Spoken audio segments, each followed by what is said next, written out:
લોકો જે અરેસ્ટ કર્યા હતા એ અરેસ્ટ કરેલા 4 લોકોની પૂછપરછમાં આ સામે આવ્યો કે મહારાષ્ટ્રના 2 બ્લડ બેંક છે, વાસીમ બ્લડ બેંક અને જાલના બ્લડ બેંક.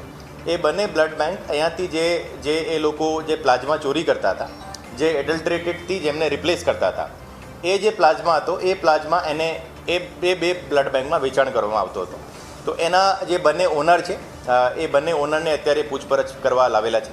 અત્યાર સુધી જે અમારી જે કોન્ટેક્ટ જે છે ફૂડ એન્ડ ડ્રગ્સ વિભાગની સાથે સાથે Gujarat state council four blood transfusion, આ એક કાઉન્સિલ છે જે આખા તમામ ગુજરાતના જે 700 બ્લડ બેંક છે એની ઉપર વોચ રાખતી હોય, એને મોનિટર કરતી હોય, અહીંયા એને લાઇસન્સ અપાવતી હોય.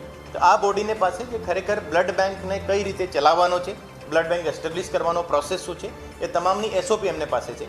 તો આ એસઓપી અમે અત્યારે એકત્રિત કરીએ ઓર આ એસઓપીમાં આધારે બ્લડ બેંક ચાલતા છે કે નથી એની તપાસ અત્યારે ચાલુ છે.